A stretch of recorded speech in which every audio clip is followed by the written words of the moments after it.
Okay, we are live. Great to have everyone with us on this Thursday, March the 7th. Alexander, how are you doing? I'm doing very well and absolutely delighted. Very excited to have Tony Shaffer with us. Yes, we are very happy, very honored to have the one and only Tony Shaffer, NYT, New York Times bestselling author, retired DoD intel operative, and a man who knows a lot of things that he is going to tell us about. Alexander, Tony, before we get started with the show, let me just say a quick hello to everyone that is watching us on Odyssey, on Rockfin, Rumble, and Telegram, and of course, theduran.locals.com. And thank you to our amazing, awesome moderators, Peter Valies, Zarael, and who else is moderating? And anyone else who joins us in the moderation. Thank you very much for everything that you do. Alexander, Tony, there is all kinds of news going on. This was a very big week in news. So, Alexander and Tony, I pass it off to you gentlemen. I think it's a very big, not just week of news, but I think it's a very big month of news. And actually, the epicenter, as always, is the US. There's lots of things going on in Ukraine, which we can talk about. Lots of things going on in the Middle East. But ultimately, when you actually unpack everything, it's Washington which remains the place which is at the center. Others respond to what the Americans, or at least what people inside the Beltway are doing. And it's sometimes very difficult to decipher what's going on, at least for us outsiders, to decipher what is going on in Washington. And I can tell you one thing, the Europeans are freaking out. They are in a state of absolute blind panic, of a like I have never known before in my lifetime. And, I've been following news and politics for a very, very long time. My father used to know the European Union and its institutions very well. So, my aunt used to. I have a long background going all the way back to the 1980s. I have never known a week quite as agitated, or at least 2 weeks, quite as agitated in Europe as the 2 weeks which have just passed. And I kind of would think, again, that it is the Americans who are behind this. And let's just, look at some of the things that are going on over the course of this program. But before I get on to that, let's just say that we are incredibly privileged today to have somebody, Tony Shaffer, who is, as Alex said, former intelligence officer, military man, lieutenant colonel. He's served in many places. He's been to some of the locations of the buildings in the Beltway that we are going to be discussing. He understands a lot more about this kind of world than we as complete outsiders do. So I want to, first of all, say how delighted I am that we have Tony Shaffer with us. And Tony, can I now go over to you and just ask you, first of all, whether you agree with me that there's an awful lot going on. We don't quite understand what is going on, but there's a lot of uncertainty and a very big sea change, or at least so I feel. There's, as our title says, disarray in foreign policy. And, well, do you feel the same way? Does it seem to you the same? Well, thank you for having me, by the way. And since there's two of you, shouldn't you guys be the Duran? I almost expected Nick Rhodes or Simon Le Bon to be on this morning, but I digress. So no, I do echo and feel the unease, as do the Americans. But Alexander, part of the reason there's unease is because the American media has been completely ignoring everything you guys talk about. One of the notable features of our media is that they tend to pick up and give great weight and expand the messaging for aspirational thinking. And so, and I'll just say it, my partner in crime, Brigadier General Blaine Holt, and I try our best to hold the line of truth here. And the way that Washington sets the tone, which I don't dispute, I think they do their best to influence things because Washington writes a lot of checks. Remember, the whole focus of the Ukraine effort, and you both have done a great job. I've watched both of your presentations over the last 24 hours. I feel I feel like I want to pick up a cigar because I'm always smoking a cigar when I'm watching your stuff. So I almost feel naked here without a cigar in my hand as we're talking. But the issue of what you said relating to the fact that hey, the Europeans aren't going to give any more till you write a check. You know, it's like, oh, we got some 105s in the warehouse if you got the money for us. Well, the money's, you know, stuck in Congress. And Alexander, I think you've correctly picked up on it. I feel based on the fact, and if you guys watch my social media, I'm interacting with a lot of politicians. You guys, you know, this is all public. And I talked to my friend Ryan Zinke, Congressman Zinke, this past Sunday. Our meeting was public. It's all on them. And I can tell you the Republicans I talked to, who are the Reagan guys, we ain't have any more of this. There's no plan. There's no ability to fund something and think you're going to achieve a viable outcome that benefits someone other than, you know, throwing money in there and hoping for the best. And the Southwest border is an issue. We're going to see tonight, Alexander, to your point, Joe Biden do his best to do a tap dance around everything he's failed to do. And what he wants to raise taxes. Oh, people aren't paying their fair share. So, you know, between spoonfuls of tapioca and whatever happens with his wife, Dr. Jill Biden, and his depends, he's coming up with some sort of semi-lucid set of ideas that somehow we're not taxed enough. And that's going to solve the world's problems. But this is a long way to get to the answer of your question. Much of the subterfuge of the U.S. media is designed to distract from the real issues and focus on things that are going on. So I think part of why you I don't want to, please don't take this the wrong way. Why you people are freaking out over there is because they've been so deferential to Washington, who's been doing something that has no regard to the reality in which we all live. Does that make any sense? I mean, it makes absolute sense. I mean, they've been swept along, and I think this is a point which, you know, we want to emphasize over the course of this program. This is not America that has led the Europeans down this crazy path. It is a faction which is in control of the American government. Yes, and no the doubt. Europeans, by the way, understand that very well. They understand that very. If you look at the European media, which I am actually much better at reading than I am the American media. If you look at the European media, they are very, very conscious that they have tied themselves to the success in Washington of a particular faction. And what they are worried, because they don't understand American politics very well, what they're worried and what they didn't expect is that faction is now losing.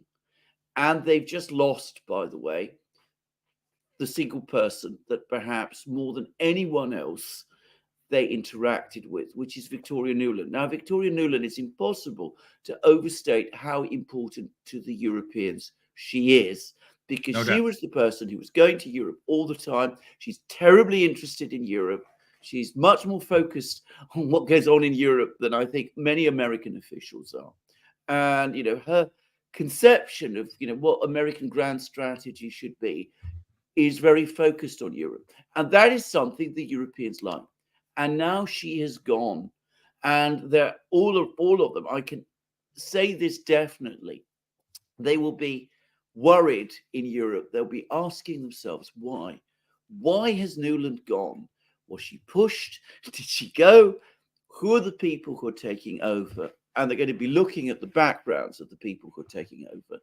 And they're not going to like what they see, because it seems to me that these are people who are saying too much focus has been given to Europe. The thing in Ukraine, which Nuland was so connected to, is not working out. It's time for us to look elsewhere. and apparently Kurt Campbell, her replacement, or rather not the replacement, the new deputy secretary of state, he's mostly interested in China affairs. So I understand. So you're correctly diagnosing the landscape of what we face here. But again, I don't think you understand the subtleties. I mean, not you, you do. I'm just saying the Europeans in general. There is constantly a battle behind the scenes. Yeah. And if you simply say someone is a Republican, you completely miss the whole point that there's a lot of flavors of Republicans, and you've got the progressives on the left, and yet you've got the Hillary Clinton folks, and you've got the folks on our side like Nikki Haley, the combat Barbie doll. You know, she missed her. They could have turned her into a doll and had hers like a GI Joe made back in the '60s. Remember the old GI Joes, the real cool ones? Anyway, I digress. But that's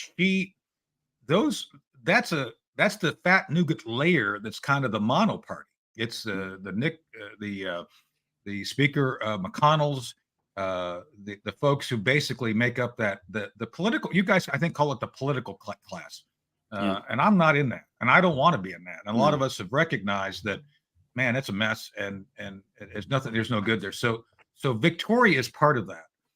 She's part of the Dick Cheney. All the folks who basically believe that somehow using our military might as the first predicate in any national security or foreign policy issue is what they do. Can I use the word Trotskyites in your show? Am I allowed to say that? Of course. I think they're all. It's as Blade Holt and I were talking about. It's the parade of Trotskyites. Is what they are, and a lot of these folks never found a political home. They kind of float back and forth between the Democrats and Republicans. I think they're back going to the Democrats right now because, you know, the Democrats are, you know, being progressives seem to be most intellectually friendly to their brand of national security and foreign policy. So you see them kind of float back and forth. Some of the folks came over during the Reagan years. They floated back. You know, it's like a precancerous node that just can't find a spot in the body politic that keeps floating around, and you can't quite cut it out because it moves fast. And I think that's what we're faced with right now. Most people I talk to, I'm a Reagan guy. I still talk to the Reagan folks. I still see Ed Meese, the former attorney general, on a regular basis. The notable thing they keep talking about, Alexander, is that, hey, we fought the Soviets and we didn't have to go to war to do it. We actually won the war. We understood by mapping things out, understanding the whole of the Soviet Union, and understanding if you poke it here, something over here is going to happen. The neocons don't care. The point that you make often is that you talk about the side effects or detrimental effects of sanctions. Oh, the sanctions haven't worked. Oh, we're going to do more. Really? How did you not see the first ones didn't work? How do you not understand that the very actions you take have a high order response of failing to achieve your objectives? They're doing just fine. So this is my issue as a national security guy. And I mentioned to Alexander and Alexander and Alex before I came on, I get accused constantly of being a pro-Russia, a Putin guy. It's like, I'm just trying to tell you what you're proposing, what you're executing, and the outcomes you're seeking are not related. You will never achieve the outcomes you're seeking based on the fact you don't understand the system.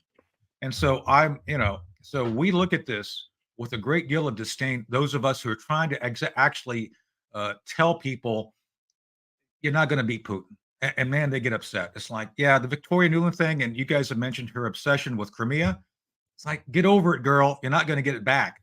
And when you set out as an academic, which she basically is, to start playing with guns, tanks, and airplanes and telling people what to do with them with no understanding of linkages of how the big picture works, the outcome is inevitable to what we're seeing right now. Absolutely. Now, can I just say, and this is where I think you can help me a great deal, because as somebody who's never been involved in intelligence at all, in any shape or form, or military things, I do not understand how it is possible that the United States government has been consistently getting Russia so badly wrong. As you absolutely rightly say, I remember the Cold War well. I do remember too. how well informed the US was about Russia at that time. Oh, yeah. You used to get the best understanding about what was going on in the Soviet economy from the CIA. The CIA was providing incredibly very detailed and very thorough updates about it. I mean, and they understood the industrial chains, they understood everything that was going on there. Today, they don't understand Russia at all. They have got they launched an economic war against Russia with complete lack of understanding No, I get of it. how it would respond and of I what get it. it would do. How has this happened? Why is today's United States so much less skilled at understanding these things than you say you're one of the Reagan people, than your people were in your day?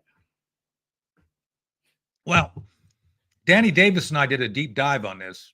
That's actually a play on his show on this very issue. Right before he linked us up together. If you go back and watch his show, we talk about it. We do an hour of this, and the answer is, Alexander, the CIA has become an extension of the political party in charge's aspirations. That is to say, anything they do will result in an outcome or analysis which benefits your aspirations. It doesn't tell you what the facts are. I mean, I'm a DoD guy. I support the combat guys. You know, if you read my book, Operation Dark Heart, I'm on an air assault with the Rangers. I'm supporting Ryan Zinke SEALs, operationally behind the scenes. So we have to deal in really factual, like this is what's really going on, because when you start sending people into combat, you really want a good outcome for them. So I'd like to believe we're more honest in our assessments. So yeah, and I'm trained by CIA. I mean, I was mentioning to Alex that I actually spent some time in Williamsburg going to Camp Perry. So my issue is, if you, as an intelligence officer, as an intelligence professional, decide to leave the reservation and benefit a political party, then you're not an intelligence officer. And I can list them off. I know Jim Clapper, John Brennan is amongst those. And that's that class of intelligence officer, Alexander, is what is in the CIA. Jim Clapper hasn't met a political narrative he didn't like that he wouldn't take and adapt and find the intelligence predicates to support. And so when you have that intelligence, that level of intelligence departure, they're not even intelligence officers, they're reinforcers of narratives. And that's what they do. So there's a huge difference. And that's why, people like us have been behind the scenes. You can go back and run the tapes. Back when Putin was about to invade, I went on the air. You can Google it. And I said, "Oh yeah, he's going to invade." Well, how do you know this? Well, he pulled his yachts out of Germany.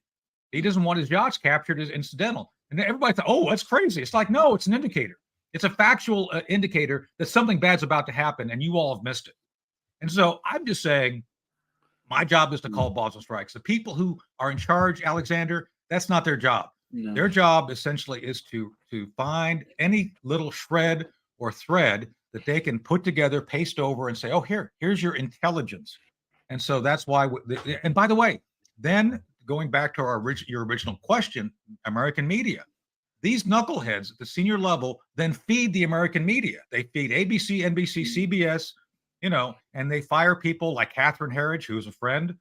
When they get to, "Oh, no, we don't want you doing reporting." My God, why would you do that? So it's a really vicious cycle. You get these political elites who have the CIA inform them, and then that political elite structure then feeds the mainstream media, and then that feeding of narrative is what then drives the news cycle, which I'm always like scratching my head, like how did that become an issue?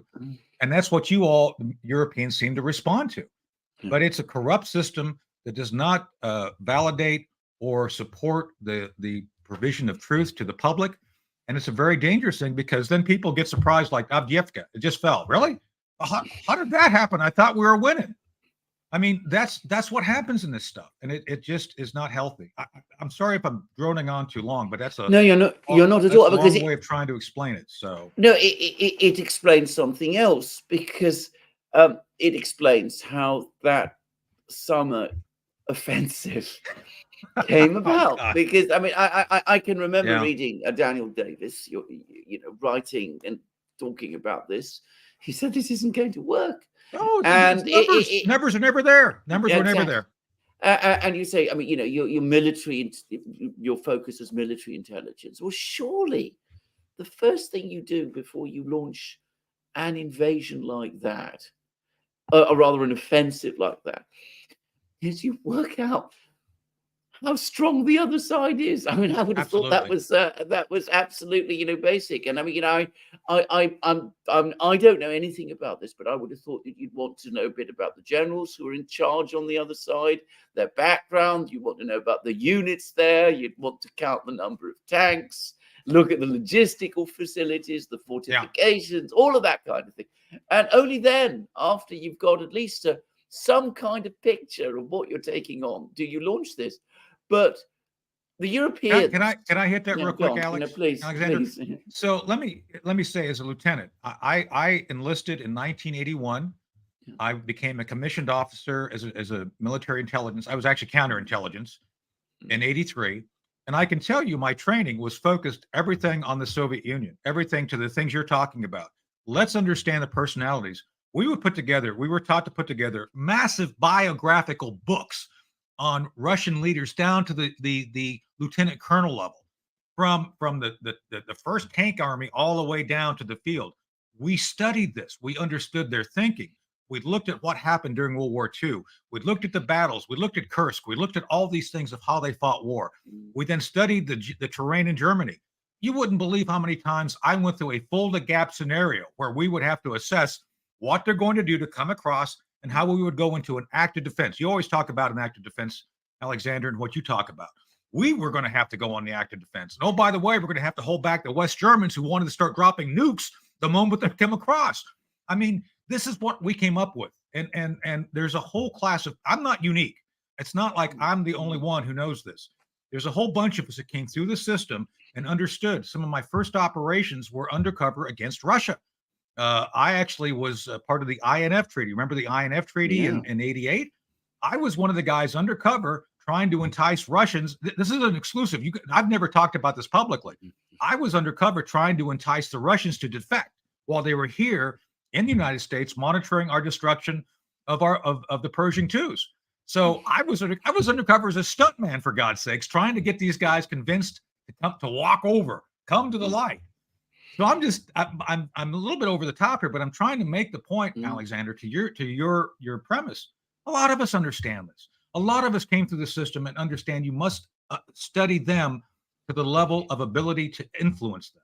And nobody has the patience to do that. It's all in send. They send constantly without regard to assessing or understanding what they're trying to do. It's a very arrogant set of leaders who don't seem to be burdened by the facts necessary to achieve victory. The other thing, I mean, you've explained a lot about the intelligence people, the fact that all of these, I'm doing my best. The leaders now, the Brennans, the Clappers, they're basically Petraeus. They're political apparatchiks, essentially. Yeah. I mean, that's what. Yes, that's a good summary. What about the generals? Because I mean, we're getting all of these generals. I don't want to name any names because you can name names. Well, I can name names. All right, General Hodges. Then I mean, he was telling us, but it's going to be easy this summer. I mean, what did he know, or what did he think he know? I mean, he didn't know. Did he know? Did he make any effort to find out what was going on? Or is he another politician masquerading as a general? I'm just asking. So, I mean, the summary of what the summary, basically, we have a whole class of generals who have become politicians in uniform. And I have advised at that level. I've not hidden the fact that I was an advisor to several chairmen of the Joint Chiefs. And for better or for worse, the ones I advised listened. I know Mark Milley. I was not one of Mark Milley's advisors. Mark and I have been publicly at odds for a while. There's a whole history there that we don't have time to get into. Dave Petraeus, and then Hodges. These guys I see, and oh, by the way, Lloyd Austin. If you read my book, Operation Dark Heart, I'm not trying to sell books. I mean, if you guys want to pick it up, it's in there. I worked for Austin when he was a brigadier general in Afghanistan. Speaking of the guy who was actually served in Afghanistan, by the way, as a footnote, actually oversaw the destruction of it. Just saying.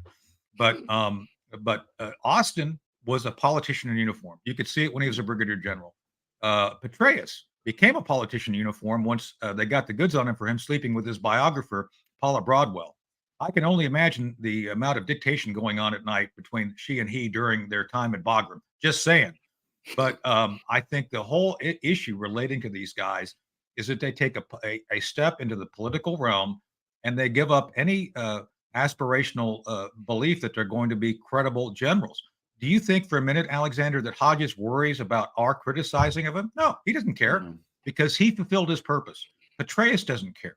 These guys have great, studios behind them. I am always amazed at the production quality of Petraeus's videos. It looks like he's living at the Taj Mahal. And it's all this, look at me because I'm credible. If you got to actually reinforce your credibility by great production values, there's something wrong. And all these guys have signed up to be an extension of the political parties that they support, which at this point, more or less, is the Democrats. It's mostly the Democrats. I have to say, again, this is something that I've gradually come to see, but it is shocking to someone like me, and I'm sure an awful lot of people outside, who haven't been following the news as closely as I do. I mean, they assume that these are generals, that they took their oath, that they take that oath seriously, that they understand that one of the fundamental principles of being a military commander is that you speak truth to power. I mean, isn't that what generals are supposed to do? As you said, they're dealing with matters of life or death. The generals I work with absolutely do. I still correspond. You'd be surprised who calls me during the day. I still correspond and talk to a number of generals who you guys would know by name. And they did by the way, Alexander, one of the notable features of the generals, they don't want to get political. They are behind the scenes trying to actually give people like me, who is basically, for better or worse, a public figure, the right information saying this is what's really going on. I'm not a brilliant guy. I'm just a knucklehead who used to do intelligence operations, but I am informed by, I believe, some of the best minds who basically don't have a platform and are trying to say, this is what we should be paying attention to. So so when I speak of something, I've already checked it by others who were smarter than me, these generals you're talking about, but they don't want to be political. Alexander, the moment you get into the media, you become political. And I think these guys are far too happy with the limelight they get from saying whatever they say. Dave Petraeus, I think, is paid very well for whatever he says. And apparently money talks. I just don't. It's not that I don't want to have money. I don't care to sell my soul or sell my integrity for, whatever they get from Raytheon or other places. By the way, did you hear Raytheon, when Nikki Haley fell out of the race yesterday, they lowered their flags to half staff? That's a joke. I'm just kidding. But anyway, it could have happened. But my point is, you have a whole class who are willing to do that. And so there are people honest, but their honesty is preserved by the fact they don't get into the political limelight. That seems like an enigma, perhaps, but that's kind of the way it works. So I would actually caution your audience, buyer beware. All generals are not cut from the same cloth. All individuals who have a public platform do not necessarily speak the truth. And you need to be very discerning of how you look at their comments, because if someone's paying them big bucks, they're going to say whatever they're paid to say. Is there now going to be pushback? Because I must assume that there are still people in the Pentagon, especially there's pushback, who are looking at this, and they're looking at this with horror. Tell us a bit about this. I mean, what are they saying to each other? Are they saying, look, things are going horribly wrong in Ukraine, we must pull out? Or are they saying, we got to pull back in and take charge and sort this out? What are they saying at the moment? I mean, what do you think that they're saying? Well, many people recognize, like you all picked up on without direct knowledge, that Nuland was really calling the shots. So one of the frustrations has been the reluctance of senior officers at the Austin level to jump in and say, let's stop Nuland and other State Department folks from making the audible calls. Like, who showed up? You mentioned this a couple of days ago. I think yesterday too, Alexander. Nuland shows up to do the refereeing between Zelensky and Zelensky. Yeah, like, he's a general. Did you maybe think that Lloyd Austin or someone else may be the one doing that? No, because she's been the one, and she's the one who basically makes all these veiled and sometimes unveiled threats. That's not the Pentagon. That's State Department. So part of the problem is, and I'm just going to say it, Lloyd Austin is such a weak sister in the process of managing the Pentagon. He's allowed this to happen. This is a decision that's based on not only a political set of objectives assigned to the State Department by the Biden administration, by Jake Sullivan. Did you ever notice that Jake Sullivan? You guys are old enough to remember the old TV show, the Muppets. You ever notice that he looks like Beaker from the Muppets? I just every time I see him, it's like Beaker.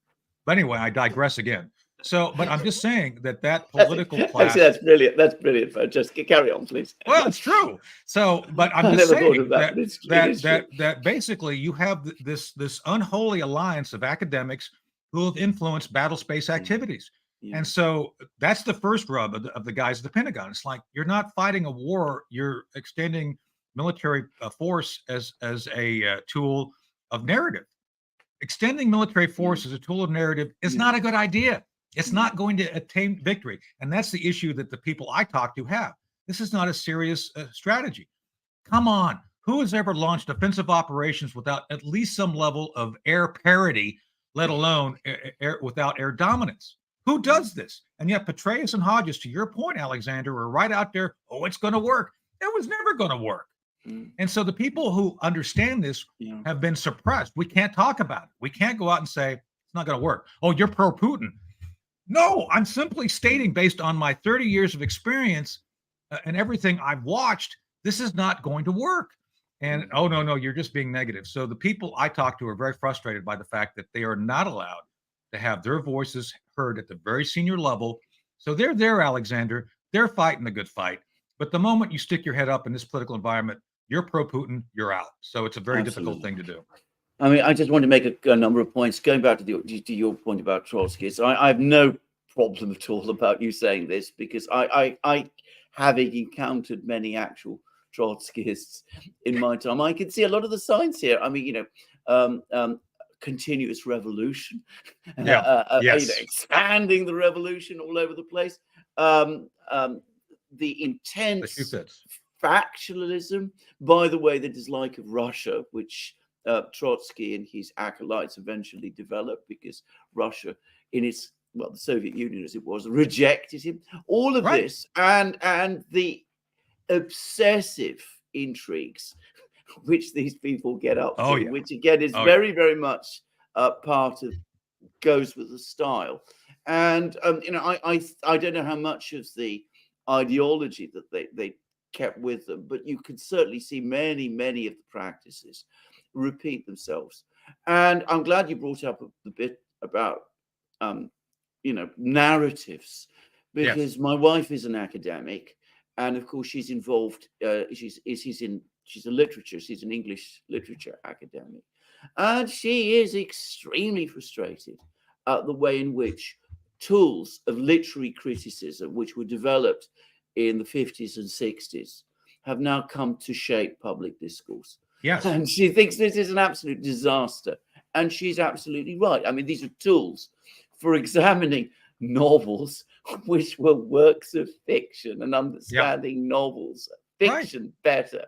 And now somehow or other, academics, and absolutely right, the number of people with academic backgrounds who are in government today is just, especially the American government, is concerning in some ways. Type of thinking that they've developed from applying these literary theories is astonishing. And of course, narratives don't make facts. I mean, as I once said to some, on another program, I mean, you can build all your propaganda that you like. The Germans did it during the Second World War. They were very good at it. It didn't prevent the Red Army reaching Berlin. So that's what you've got to always remember about this. Well, part of this, Alexander, is the Reagan guys understood it very well too. One of the master strokes, but they understood that narrative is a subordinate element to overall military global strategy. Reagan, again, I know these guys. I work with them. I've talked to John Lehman, and I actually admire their work. Bud McFarlane and I were very close friends before Bud passed, and I learned a lot from them. but they did use narrative, but they used it as a subordinated element to a larger, like, yeah, you can't count on this carrying the weight. I'll cite for you one of the most brilliant acts of propaganda ever, The Hunt for Red October. Who doesn't love that movie? And by the way, it's a great movie before Alec Baldwin became a knucklehead. I'm just saying, I'm no fan of Alec, but he does a great job. That was all done by the Navy. That was a Navy narrative that was created by, check the history on this. I'm not telling anything that's already out there. And that was amazing. People loved that movie. I love that movie. But that was all done with a purpose of making the Russians think, oh, yeah, don't even bother to show up. We're going to kick your ass. So it reinforced a narrative that was backed up by actual planning. Now, could we have done it? I don't know. We'll never know. There's been so many, the movie Threads, there's been a number of things, Sir John Hackett's World War III. We've all looked at what could have happened. There's a lot of scenarios. But the big news here, Alexander, is we stopped it. It didn't happen. No. We're still here. There was no nuclear war. There was no tactical exchange of nukes. There was no, we stopped it. And the idea was that the narrative was simply used to reinforce military activities, which were credible. We've done the opposite. We've done the complete negative of this. It's all narrative with no credible military stuff. And Putin, by the way, Putin and the Russians are probably looking at this like, are they serious? Are they really serious? And I think that's the way it is, because the narrative has become the primary driver of policy, not the policy driving the narrative. It's just mind-boggling. Now, I just want to talk about this incredible article that appeared about 10 days ago in the New York Times about what the CIA was doing in Ukraine. Oh, yeah. Now, first of all, I still haven't really understood why that article appeared at all. I would have thought all of this was top secret material. But there's the other question, which is that what did this all achieve? We have a situation where the United States doesn't understand or know very much about Russia. So, this huge intelligence operation, a lot of activities, which to be frank, to me, are straight out of a Jason Bourne story. Yes. A lot of it. I didn't know that this kind of thing actually happened in the real world, but then, what do I know? But what in the end did it achieve? And secondly, why are we being told about it now? Well, I think Victoria Nuland really thought herself as a James Bond girl. I think, there's probably a Blofeld out there somewhere that she's, sidling up to. Just saying, if we want to use that as a kind of a picture. I don't know. I can't give you the specific background, but I can tell you my theory. This is what I think happened. In 2013, 2014, a massive amount of natural resources were discovered. The Donbass and the Black Sea, oil, Texas tea. That discovery, I think, stimulated the thinking of a lot of folks on our side to think, hey, this is an opportunity. That is not me, but the neocons. It's the Victoria Nuland's like, oh my God, this is great. We can do a twofer. We can grab those resources and turn Ukraine into the energy partner for all of the EU. And at the same time we do that, we can create conditions for a war with Russia and Ukraine, which collapses the Soviet Union, collapses the Russians. So I think that was their aspirational thinking. Let's take this. And then, oh, by the way, if we have a energy partner in Ukraine, we don't need Russian oil or gas. So this defunds Russia too. So I think the economic concepts that were presented internally were then presented to businessmen, to the BlackRocks and others, like, hey, here's an opportunity for you guys to invest. And if you go along with our phony baloney war and let us keep poking the bear until something happens, we're going to collapse Russia and you're going to get Ukraine. So I argue much of this on the American side and what CIA is talking, but CIA was simply the access agent for what I'm talking about. Yeah. And I think CIA analysts would go along nodding their head. Oh, yes, oh, yes, we agree. This is a great opportunity. Let's figure out how we can do a covert action. So I think the economic aspirations of the political class and collapsing Russia, because they hate Russia. Come on, Trotskyites hate Russia. Let's be honest here. They drew this plan up. and then they put it together, and that's why you saw the Maidan revolution and everything else. Yeah. It had nothing to do with politics. It had everything to do with moving Ukraine out from under the sphere of influence of Russia and into the sphere of the EU. And I've argued, I've said this publicly, we should not be involved in what I believe to be a civil war. The Ukraine and Russia are it's like West Virginia and Virginia as far as I'm concerned. And I get in a lot of trouble saying that, but I think it is. Anyway, but there was an aspirational, so what you see, Alexander, is the plan that came out of that aspiration. And so anybody can go read the article. I think many of us have seen the bones of it for a long time now. It's just it's interesting to see the whole thing kind of exposed. My second point, then, so fast forward. You can go read that. Why now are they announcing it? Because I think it's all about the collapse. Yeah, I think they've put so much shellac on the plan for so long. The veneer is it's an inch thin, but it's all coming out. So I just don't see any way they could put a happy face on it anymore. And I think that's what we're about to see. I mean, Victoria Nuland leaving has as much to do with Donald Trump as her own failure of purpose at this point, because I think they see the writing on the wall. And look, full disclosure, I'm a Trump guy. I was a national security advisor to the Trump 2020 campaign.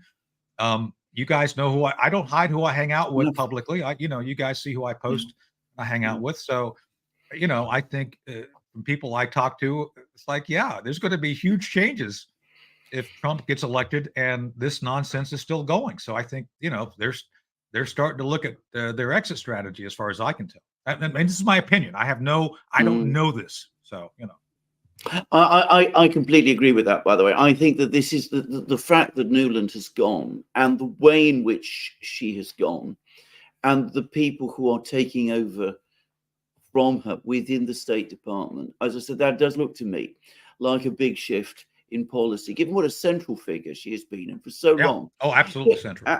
Can I just say, I mean, this is perhaps the sort of thing that I read and do. I'm just going to go to Blinken's statement announcing her departure, because to a sort of person like myself, there are a number of rather interesting words there. So it says the title is On the Retirement of Undersecretary of State Victoria Nuland. So when you read about retirement, that means firstly that she's not coming back ever. So the door has been once and for all shut on her, because of course, it's interesting you say it, because if you actually go to what she actually said, she said that the statement says, Victoria Nuland has let me know that she intends to step down in the coming weeks. So she intends to step down. It doesn't say that she told him that she wants to retire, but somebody took the statement and introduced that word retirement. Of course, she's left the State Department before and she's come back, but it looks to me as if somebody doesn't want her to come back. That's the first thing. And then I noticed other things, like we read about how truly Toria, and what makes Toria truly exceptional is the fierce passion she brings to fighting for what she believes in.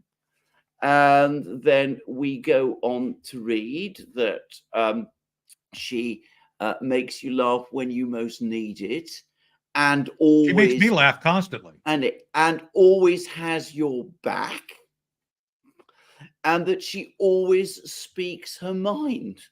Now, maybe I'm being too British here. I accept that I perhaps am.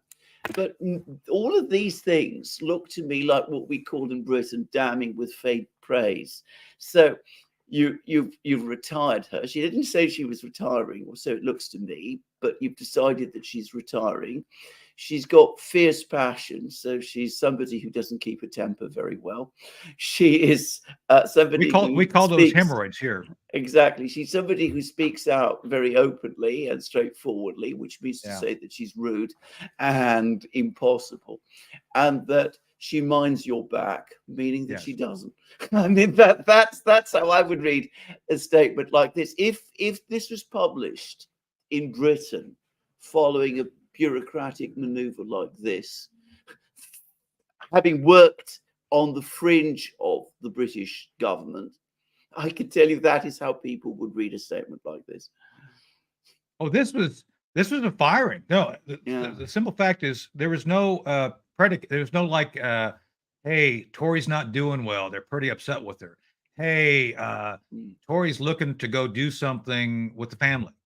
Hey, man, those hemorrhoids are out of control. All that bluntness. Well, we know it's all linked to a medical condition. Things like that. I'm sorry. I'm being a wise ass again. The other thing I did note here, because I'm looking at it as well. My masters are sending me a note about I got to do TV later. Just saying. Yeah. I'm looking at the paragraph 2 here, Alexander. What's interesting is that they did mention that her experiences have armed her to be an encyclopedia of knowledge, which then tells me if you understand that, he's going to be around and still trying to advise people. So they're basically saying, hey, we're showing you the door, but man, you're an encyclopedia, so we're going to come talk to you. So her influences are not going away. It's just her public face is no longer welcome. This is absolutely all the things you talk about are too obvious. She's become a liability to the narrative, is the way I'm looking at it. But she'll be around. Absolutely. The other thing that struck me about this statement is that it doesn't provide the reason why she's going. I mean, usually if people leave, I think we've talked about the reason. Yeah, I know. But if people leave in in a good way, they say that she's decided exactly as you said, that she wants to be more with her family, that she's got all kinds of plans or all sorts of things, that you wish her well for the future in what she undertakes, and there's none of that in this statement here. No. So that's where I come back to the point that I asked you before, that is the pushback. And are the people starting to push back and say, look, enough's enough. You've led us into this shambles in Ukraine. And when I say you, I mean Victoria Nuland. No, I get it. No, I get it. Led us into the shambles in Ukraine. Yeah. So go away and please, and we'll be very polite, friendly to you, but you must go. And not there's a song called just don't go away, Matt, just go away. I think that's kind of what they're talking about here. And let me be blunt. And I think the American people, to include the Republicans, would have much more of a stomach for what she's been proposing if it was competently led, actual objectives were achieved, and you saw some level of return on investment. I mean, come on, we're a capitalist society. We always want to see a return on investment. We do. And there's been no return on investment. Every time they've promised something, it's not happened. So people like me we've been critical just because it's not a good idea. We shouldn't be poking our eye into Russians. Yeah, Putin's a bad guy, but he's the guy they elect. They love him. Leave it alone. It's not our job to tell the Russian people who to have in charge. And of course, the neocons love doing that.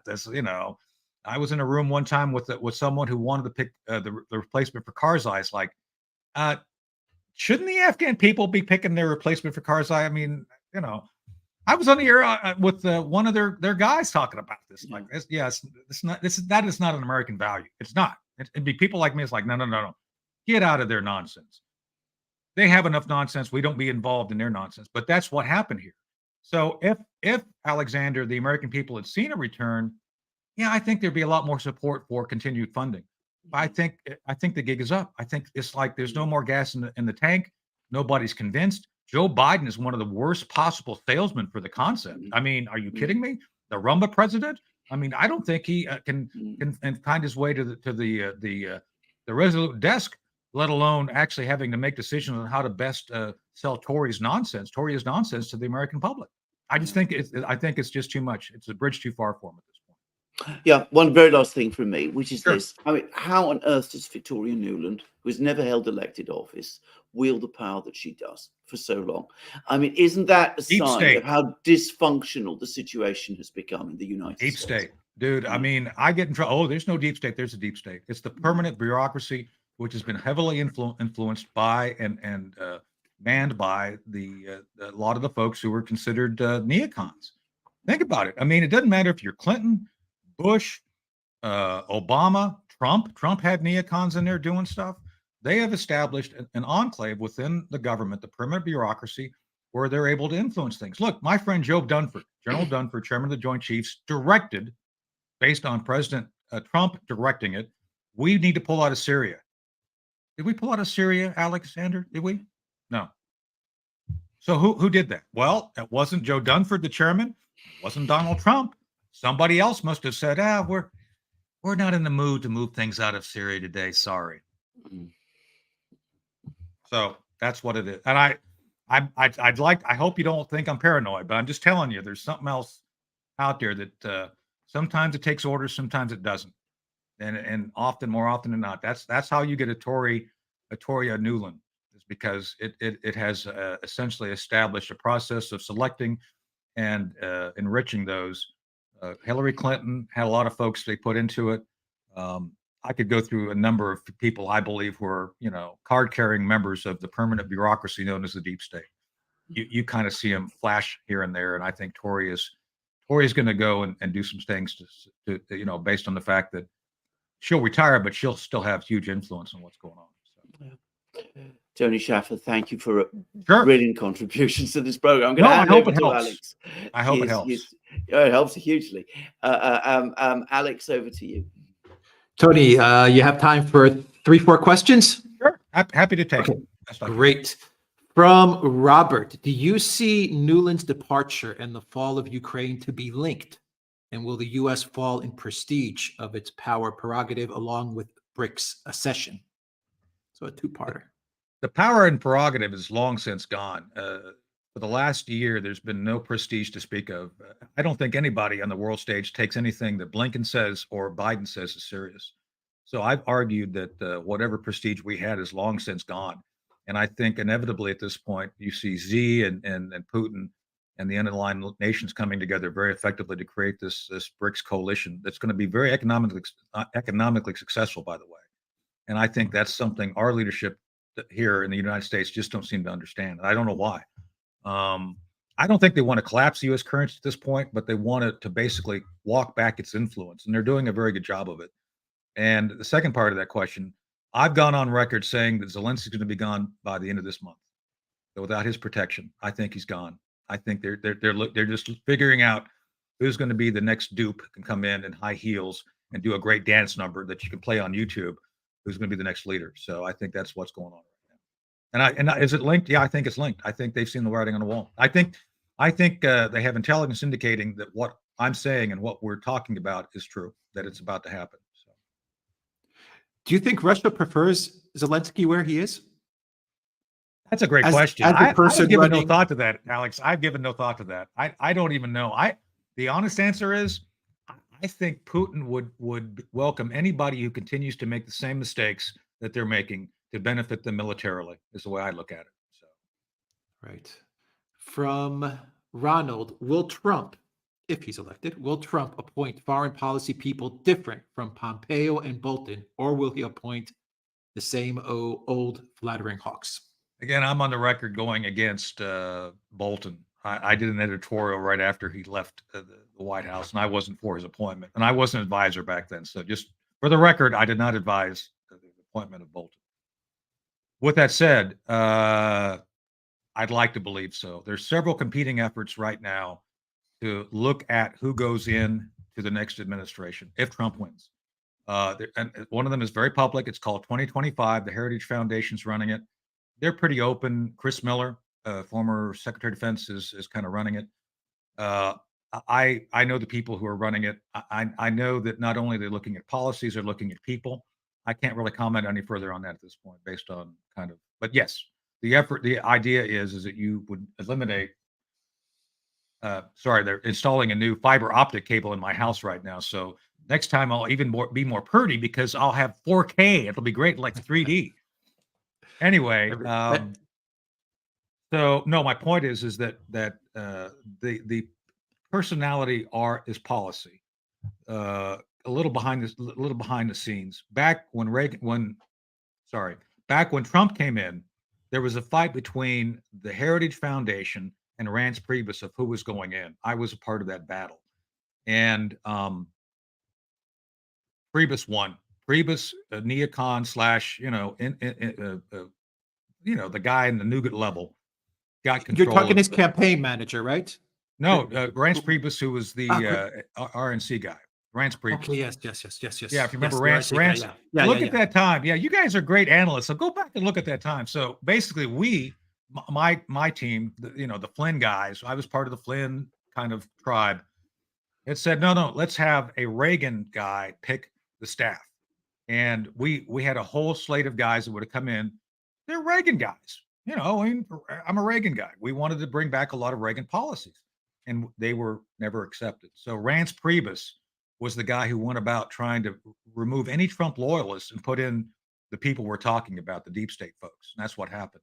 So I'd like to, this is a long answer to the question, but I'd like to believe that Trump has learned his lesson. It's like, yeah, don't go with the slate of guys who are in there. They'll just impeach you again. They'll just do the same thing again. So you want to come in, and the recommendation is basically, Alex, slice out the first 3 levels of leadership as best you can. It's going to be hard to do, but you got to do it. You got to basically, you've got this, if you're looking at the government as a layers of skin, you got to take that gangrenous level off, layer off, and then you're hopefully going to have skin that'll come back and grow after that. But that's kind of the thinking of what they're talking about right now. But people you would not see the neocons like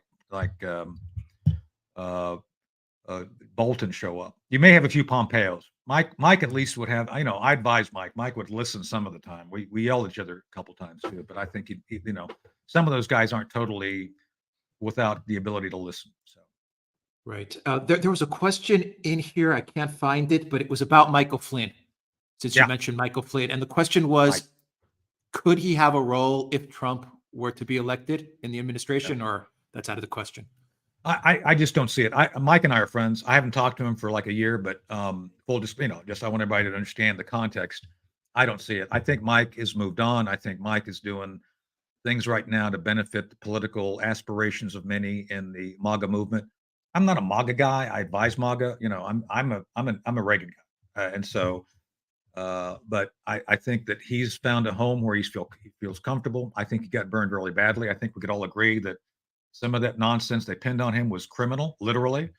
And look, I was one of the first guys to go on the air. I went on the air the 5th of March. You guys can Google this. 5th of March of 2021, and said, it's all fake. We're going to come to find that this was all made up. And I stuck with that. And I'm still friends with the people I was on the air with. One of my friends, Ed Henry, you'll see him on Newsmax and N2. Ed still talks about them yelling in his ear. Imagine this. This is American media. This is behind the scenes stuff. So I get a call. Fox News. By the way, I'm banned from Fox News now. Just saying. I get a call like at 5 a.m., 5:30, whenever Trump tweeted. It's like, hey, we have to have you come on the air to talk about this. This is a Saturday. Come on the air. So they send me a limo. There's a limo outside my house. I get in it. During the time from my house in Springfield, Virginia to downtown DC, it's about a 25, 30-minute drive. I'm checking my sources. Hey, what's going on? And so my sources tell me, yeah, there was a wiretap on Trump. Okay, I got it. So I go into the studio, Alex, get on the air, and they ask me this question. The video's out there. You can check this. It's like, oh, Trump's claiming that he was wiretapped. What do you say? It's like, yeah, it's true. And they freaked out. They were like yelling at the anchors here. You need to stop him. You need to stop him. It's like, no, we're going to come to find that Obama was aware of it. We're going to come to find that the White House had to approve it, that this is all nonsense. And they freaked out. And it was like, no. And so I was like the guy out there on the limbs, like, what? I'm just telling you what I know. And it freaked people out. And sure enough, years later, it's like, yeah, it was all a fake. So the truth tellers, no matter who you are, always have a challenge. But I'm just saying that the Mike Flynn stuff, a lot of us knew what was going on. It's just that we were told, oh, you're pro-Russian. It's like, no, we're not. I'm not pro-Russian. I'm just telling you that what you're accusing the Russians of doing, they didn't do it. As a matter of fact, the only people who colluded with the Russians was Hillary Clinton when she was buying this stuff through Christopher Steele, and that was being fed to him by Russian intelligence officer. Was there collusion? Yeah, that's the collusion right there. So. Wow. Great story. I can see Alexander's like, Alexander wants to jump you in. would not believe some of the not behind the scenes stuff that I've seen. Oh, so like, holy cow. And I just get in trouble for just like, yeah, that's just what I see. It's like, what's going on? Yeah. Anyway. We did a video on Matt Taibbi, and he was covering this exact point that you were making about Obama's involvement and Oh yeah, he was. Brennan and all that stuff. Yeah, and he's That's why basically Susan Rice confirming what did you that just said. memo. Yeah. That's why Susan Rice did that memo. It's like we did everything by the book. No, you didn't. No, you didn't. No, it was all. No, Obama knew completely. He had to approve. Let me explain this. I've had to go to the White House in my operations because they were considered. You all talk about them, black operations. You know, things we don't talk about. Some of the stuff I did when I was an active operative. And that's why I know these people, because I had to go get that level of approval back when I was in my 20s and 30s. Look, I was in, Jim Woolsey once briefed one of my operations to Bill Clinton, and I was in the other room because it was actually an Army operation hidden within CI channels, so I had to be there. So that's why I know these. Jim and I are still friends to this day. Anyway, my point being is that knowing how I had to obtain approval to get things done, which basically went against policy and law, the only person who could sign off on it was the president. Just saying. Some of those things are heavily regulated and overseen. So to have done what was done to a presidential candidate at a time of an election, you had to have Obama's personal approval, period. No one else was going to sign off on that. And I'm saying, I'm going on the record here. We're going to come to find someday there's an artifact that shows Obama was not only briefed, he had to sign off on something, because nobody would have done this without that level of approval. Nobody. Can I just step in on this, just to say, because we this was before we started our our channel, but we were already a website then, and you'll find an article there which Alex and I discussed and which I wrote, in which I actually passed what was supposed to be Obama's denial. And remember, Obama's a lawyer, so Oh yeah. And we pointed out there, look, in this article, it reads like a denial. It looks like a denial. If you actually analyze it closely, it's not a denial. I'm with you, Alexander. At all. I'm with you. And Obama does this all the time. Yeah. And it gives you a headache reading what he says and understanding that he's telling you one thing. You think he's telling you one thing, but he's actually telling you something completely different. It's exhausting. It's exhausting. But he said, he didn't actually say, I didn't order a wiretap. He said, this is under the Obama administration. It was all done in this kind of way. Exactly. Which actually tells you nothing. Yep. I'm telling you, I just know how things work at that level, having had to get approvals at that level myself. So just saying. So, well, all right, let's do a couple more questions, and then we will let you go, Tony. From Elena, the CIA didn't understand Russia so well with the accession of Putin after Yeltsin. What do you think happened there? Why did the CIA or the powers that be not see Putin coming? I think they did. I mean, I saw him coming. We talked about this in DOD. Some of the people I advised saw this. It's one of those things that you have to go back and actually look at the verbiage during the rise of Putin. Some of us saw this.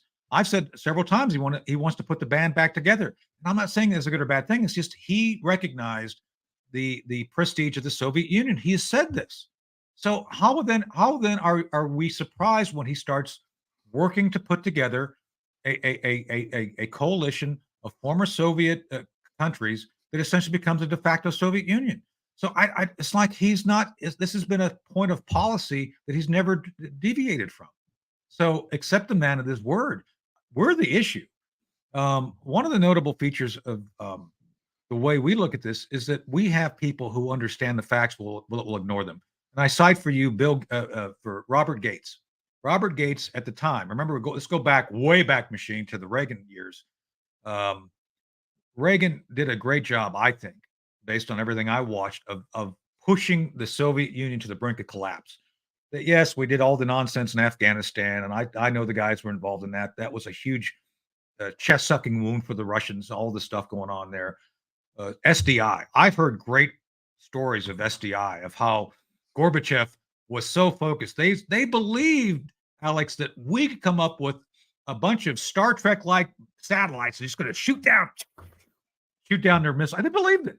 It was literally 50 years away, but we sold it. and they believed it. So that economic expense that we set on the Russians to say, yeah, we're not worried, all these things work together to kind of push and so when it came time, when all these things after Reagan had left under Bush, things were the momentum of the effort to essentially outspend or create economic failure within the Soviet Union. When that came, Gates didn't see it. All this stuff was going on. All these buttons were pushed by the Reagan folks. Bush 41 comes in, and Gates is the director of CIA. And I think he says, "Oh, it's never going to happen." And sure enough, right when Gates, I think within a month of Gates saying, "We don't see the Soviet Union falling for decades," it falls. How did you miss that? Well, you missed it because you didn't want to see it. That's why. So I think you have a same set of kind of blinders on, like, yeah, I see the facts, but I don't agree with what they tell me. And that's why you need to have people in the system who are steely-eyed and willing to just basically say, sorry, Mr. President, I know you want X, but Y is the real answer. And I think that often they go with X because, you don't want to upset your boss with the bad news. So. Gotcha. Okay, one more Yeah. from Get Her Done 2024. Is it possible that the U.S. government is sending people into the U.S. from South America on planes? And if so, without vetting or passports, why? And if so, can it be stopped? And I think this is in reference to the Daily Mail article, which came And out Elon Musk a couple of tweeted it. days ago. The answer And is, Elon Musk tweeted out that exact article. Yeah. So the answer is yes. And this is how it's being done. You have Soros-funded nonprofits, non-governmental organizations who are set up in Latin America. They do two things. They organize the convoys. These groups are in these nations acting above and outside the law to set up kind of these waves of migrants coming north. And I think they've discovered that, yeah, we can just do an end round as well by using airplanes. We cut out the coyotes and you just bring them in and you put them into urban areas. And we live in a big country here. You guys have been here. It's a big place. And it's hard, once you get a plane on the ground, you just release people out. They can be out there. And you have other NGOs, non-governmental organizations funded by Soros. And by the way, it's not just Soros. Soros organizations get into a country. They figure out the process for getting setting up nonprofits that then live off the government dime. Much of the Soros efforts are hidden here as 501c3s. I run a couple of 501c3s. I'm trying. We don't get funding for them, but we do our best. But they find a way to get government grants then and pick up and do these things. So I think that's how it's being done. Can it be stopped? No, I think Trump comes in. They look at this, they figure out who's involved. Yeah, it'll be stopped. I know for a fact that the Trump folks would never support this or continue the policy if it's going on. So, fantastic. Tony Shaffer, yeah, thank you very much for joining us. I have got your Twitter link in the description box down below. I also have a link to Project Sentinel. Would you like to say a couple of words about Project Sentinel? Please. Well, basically, all the stuff we've talked about today is what we stand for. I mean, I don't believe George Washington, the founding father, our first president, had it right. Like, let's stay out of foreign entanglements. We've got enough issues here. And I think if we lead by example and create the conditions for prosperity of all Americans, that's the best thing to do. Is people, I don't believe. Do I believe in a strong defense? Absolutely. I'm a Reagan guy, but I don't believe, like Reagan and others, it's like we don't want to use that unless we absolutely have to. Trump got it. Trump did his best. I was there in a room with. I've said a couple of times I was in the Pentagon with senior leaders and never saw Nuland show up for talks about strategy. A lot of us feel the same way. And so Project Sentinel proposes and pushes the idea of constitutional and founding fathers philosophy of national security. That's what we do. And it's derived out of my old boss. We're shutting down the London Center for Policy Research, named after Dr. Herb London, who was a Manhattan. He was a neocon, but he saw the light, came over, abandoned the effort, became a productive conservative. And so that's what we do. And then on Twitter, Alexander and Alex, I follow you guys. I do my best. I put out the theory. And I didn't say this in the air because I don't want to get you in trouble, but my theory that Victoria Nuland is actually leaving because there's a remake of Apocalypse Now, and I think she's going to play Colonel Kurtz. I think that's what's going to happen. It's on my Twitter, so I didn't want to bring it up, but you forced me into it. So there you go. I always say if I was to cast Victoria Nuland, it would be Kathy Bates. I always say that in my programs. That would be who would be if I was the casting. And Kathy Bates is a fantastic actor. Well, I hope I didn't get you in too much trouble with my irreverent comments today. So I it was appreciate a being here with you fantastic guys. show. I have your links in the description box. I will also add them as a pinned comment as well. Tony Shaffer, thank you very much for joining us. Thanks, Alex. Thanks, Alexander. Thank you very much. Thanks. Take care. Thank you. Take care. Bye. All right. Wow. Great show. Great show. Alexander, let's answer some of the questions. Right. Let's see here. We still have a few more questions that we can go through, and then we will wrap it up. Elena asks, aren't the Taurus missiles breaking the Potsdam or the 6+2 agreement? Right. I'm not sure what agreement they're breaking, but I do know, and I think it might have been, again, one of those informal agreements that were made at the end of the Cold War. One of the great criticisms of Gorbachev is that he was getting all kinds of assurances and promises and never actually had them set down properly, formally in writing. Not that it should make any difference. I mean, if a promise is made, you keep it. I mean, that seems to be basic. But I can definitely say the promises were made to the Russians at the end of the Cold War. If Germany unifies, there will be there is no possibility of a German attack on Russia ever happening again. And we now have German generals talking quite openly and complacently over open lines about Germany participating in a direct military attack on Russia. It is astonishing. Yeah. Fractured, thank you for that super sticker. And Fractured also says the European puppets need to be replaced with leaders. Very true. So true. Very true. From Eric, what do you think the Russians said to the German ambassador when he was summoned to the Kremlin recently? They will have undoubtedly reminded him of what we discussed just now in response to that question. That Germany has previously given absolute concrete promises that Germany will never attack Russia again. And this promise is now being openly violated. And I am sure that the Russians will also have told the German ambassador, Germany involving itself in this kind of thing is an act of war, and Russia reserves the right in that case to retaliate reciprocally. Now, as to the last, that might sound extreme, but Putin effectively already said that in his presidential address last week. Valias, thank you for that super sticker. Right, he says Zelensky led Russia intelligence missiles strike. It's true. There's all over the place. I don't, I should say, when I say it's true, I say it's been reported widely. It's not absolutely confirmed, but I'm sure it's correct. What apparently happened was this. Zelensky went to Odessa. He met with Greek Prime Minister Mitsotakis there. That's another story. One of the reasons he went to Odessa was that he wanted to give decorations to the special forces people who are operating these water drones that have just sunk this Russian warship off Crimea. And of course, he went to the secret base where these people are trained and where they operate from. And the Russians were tracking his movements.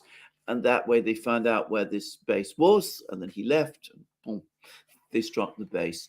And it was the Russian Defense Ministry has actually confirmed on its Telegram channel the fact of this missile strike, not on their website, but on the Telegram channel. They've confirmed it, and there's all kinds of reports that lots of important people were killed, and the stories, which I obviously can't confirm, airspace over Romania has been closed and people have been evacuated and taken to the west and all that kind of thing. If Zelensky's role is confirmed, then there will be great anger, especially in Western capitals, that he acted in this way and jeopardized the secrecy of this project. Oh, wow. I didn't know that Zelensky visited that location. I did my video this morning, and I was going through the Greek media because Mitsotakis was there. And I I confirmed that the Russians, Yeah. or it seemed like the Russians did hit Yeah. this naval drone fitting operation, whatever was Yeah. going on there. That was confirmed. Yeah. And then it was confirmed that Zelensky had the meeting with Mitsotakis Yeah. in around the same area. But I Yes. didn't know that Zelensky had gone to that. Yes. Well, that I don't target. know it. I Yeah, don't. we don't know it it yet, but for a I didn't fact, hear that. I haven't but heard it that is yet. all over the place. I mean, Yeah. there are lots of Okay. reports about this. That would explain why he was, why his statements were very, very angry. Zelensky was Yeah. very, very panicky and very angry. Yes. Okay, that makes sense.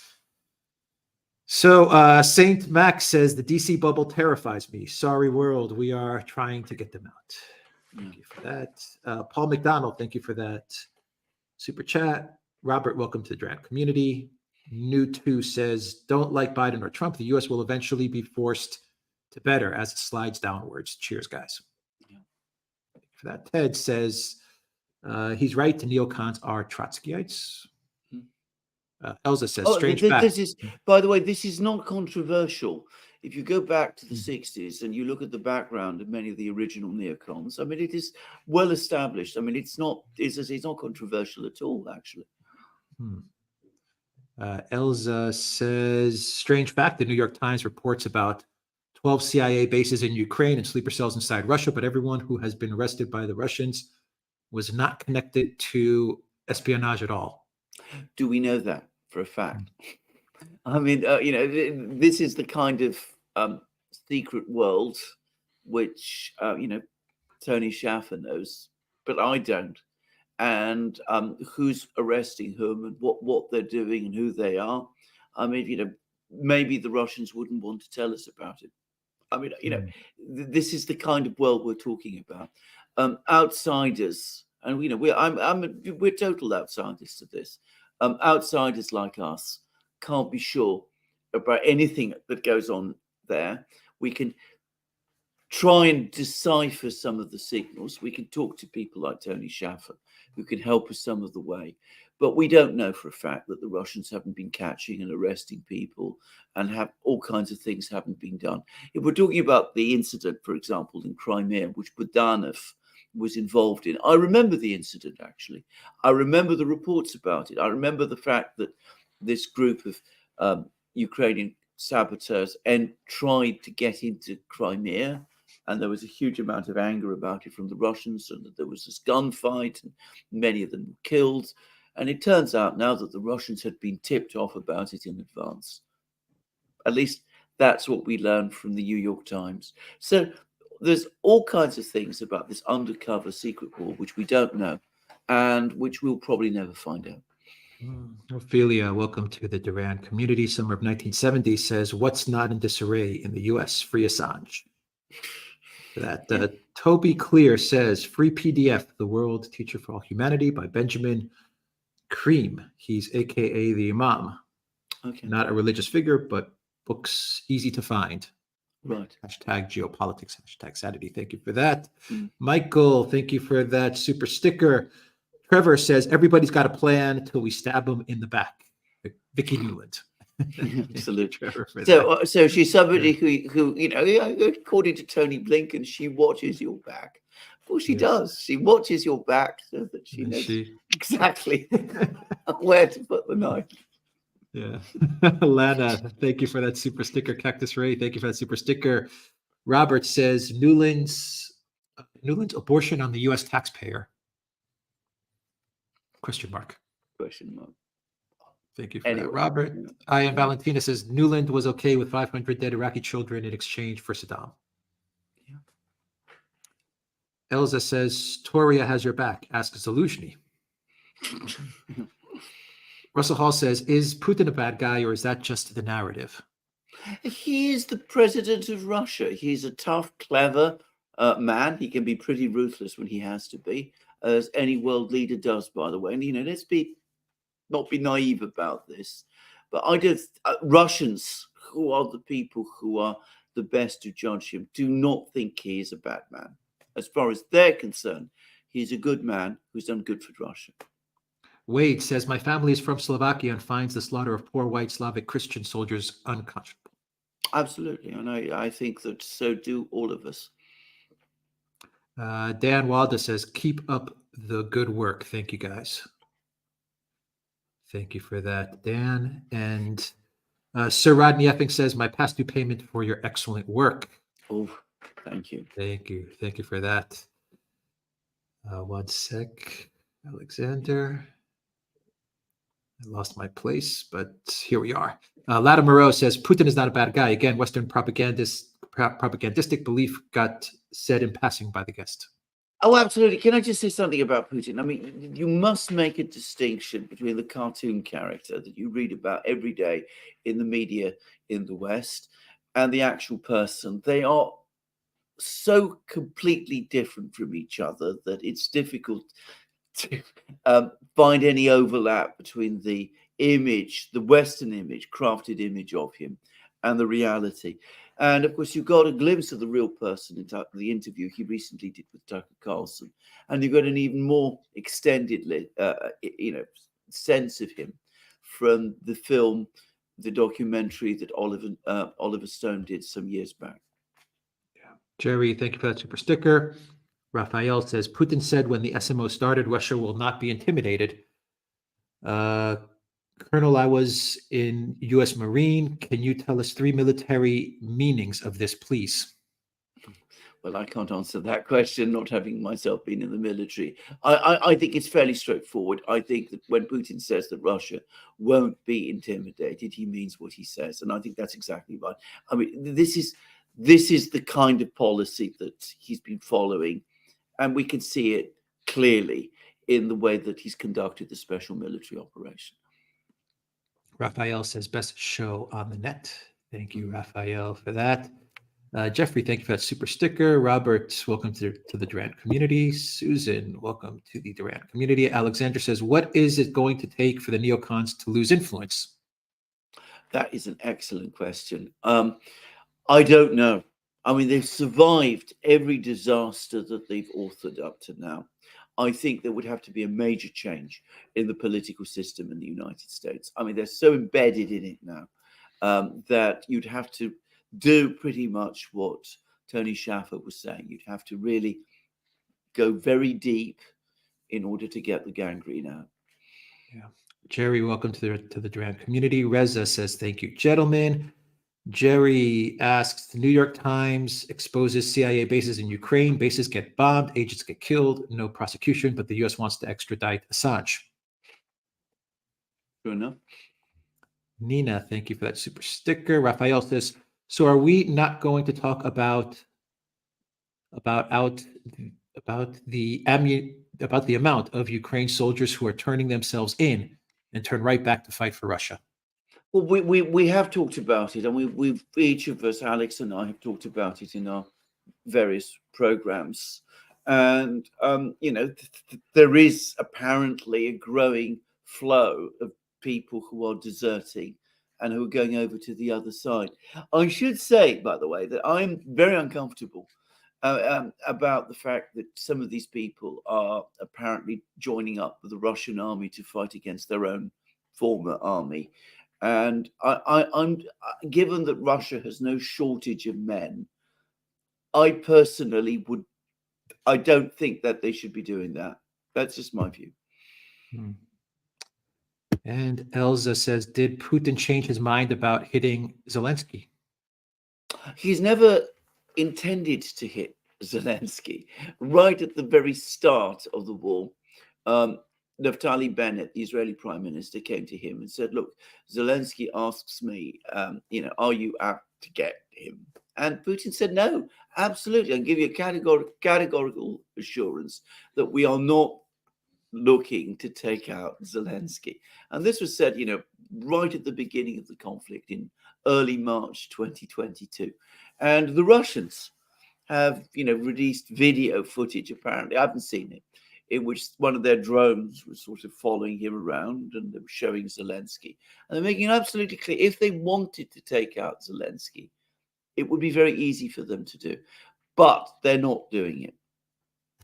If you want to stay safe from the Russian military, then just stand next to Zelensky for now. Zelensky, yeah, I mean, yeah. that's how you can be safe from the Russian military. Now, everything else, I don't know. I can't Yes. speak for other Yes. actors in Ukraine, but as far as the Russian military is concerned, just stand next to Zelensky, and they're not going to touch you, because the guy's the gift that keeps on giving, Alexander, Absolutely. for Exactly. the Russian military. I mean, Exactly. he's completely incompetent, Yes. and that's exactly what they want. Yes. All right, I think that is everything. So let me just do one final check. Final thoughts, Alexander?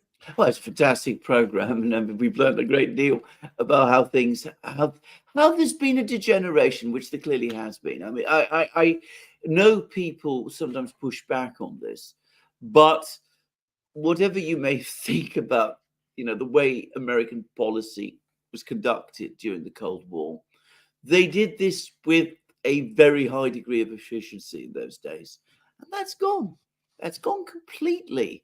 The people who are in charge now don't know what they're doing. And I would simply say this: they've landed us with a president who, well, we'll see how he gets through the State of the Union address today. Yeah. If he loses his cue cards, for example, what happens?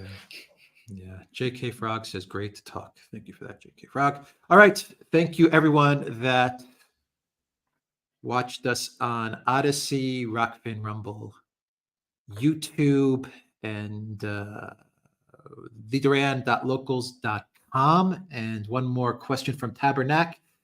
In war, trivial causes produce momentous events. Nuland was essentially Paris of Troy, the embodiment of a fetish gone unchecked, crucified the empire. I have to say that the physical difference between Helen of Troy and Victoria Nuland is, shall we say, very, very great. But I get the gist of what you mean. Elza also says, Alex Zelensky keeps on giving, so does Biden. Yeah. Oh, from the Russian point of view, absolutely. Yeah. Yeah. Okay. Thank you to our moderators as well. Valies, Tish M, Peter, Reckless Abandon, and who else? Reckless Abandon, Valies, Tish M, Peter. I think that is, those are our moderators. Thank you to our moderators for everything that you do. Alexander, have a great rest of day and enjoy the State of the Union from Biden. Should be interesting. All right, take care, everybody.